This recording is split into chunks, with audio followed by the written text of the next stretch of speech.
Dear friends, let me tell you something. I'm now aged nearly 82 in 2 months I am. Well, the reason you come into this life is to transform your ugly emotions. First thing what happens at birth, your memory of past lives is wiped out and you have free will. And here, very soon you're going to be hijacked by all the desires that come. As a baby, the first desire is to drink the mother's milk, and the baby will scream when it doesn't get it. The next desire is other things, and then it comes to mobile phone with 2 or 3 years. If the baby doesn't get hold of the mobile phone, she will scream. But then it's more issues with playing, with toys, and then when you get into the kindergarten and come out of it, you're fighting with other people. And as you go into professional life, it gets even more hairy. And then once this sexual drive comes in, the reproductive duty that we are designed for, there comes another problem. And many people fail here because they're so selfish, they don't consider the responsibility that you have when you have a relationship with each others. And yet it is there where you can grow the most, because in a normal relationship you have that joy and pleasure, but then you have the pain and responsibility too. The poor woman has to bear that child out. That's a risky business at any time, and the pain it is to do it, but they sacrificing their life of doing this.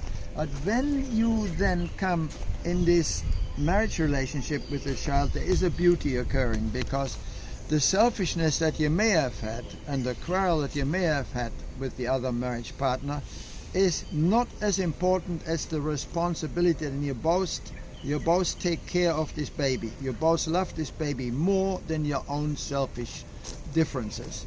And that's in most cases the case. And here you can grow.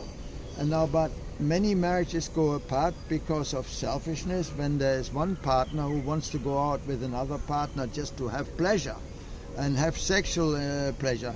This is wrong, because you're not respecting your own partner, you're hurting the second partner that you're doing this with, because you're lying often to them, and there are serious consequences to this.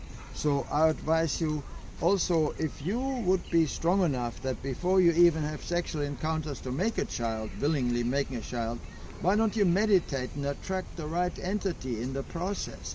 Why don't you sit down together instead of just going to bed and ejaculating and all this? No, you can do it differently. You can meditate and pray. If you're a Christian or if you're a Buddhist, you can meditate. And because we are attracting a certain entity.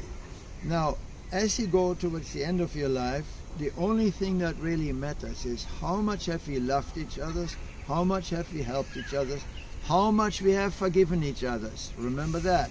Therefore, you should not abuse your own body, like smoking, drinking, and alcohol, drugs, and also the misuse of sex is a big problem. Yeah, so you should have sex because you genuinely love the other and you're willing to take the responsibility.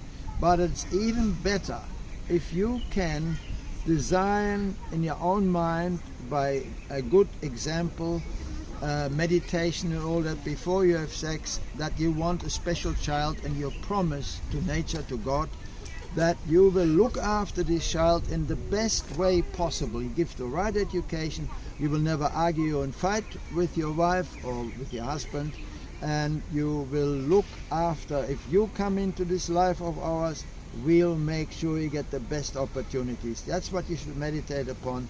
Then you have an agreement, and then you can have sex until you have a baby.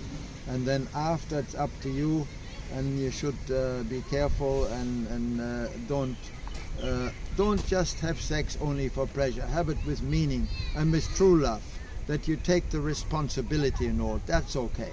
Yeah, you can have it, but the most important thing is not to misuse it, not to go out with other men for women, or for the men. Don't go out with other women, and don't lie to your wife.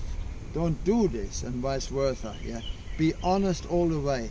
And it may help if you have a religious link, like Buddhism, or even the Muslims may have, but the Christians can have. So, and the Hindus can have a real religious link. Yeah, that you are respecting an imaginary God. How about and- only spirituality? yeah, okay. So if you can be stable within, that's what matters, yeah. Don't be unstable and greedy, and this is the problem. We are hijacked on all our emotions. We are continuously being tested as we come into this life.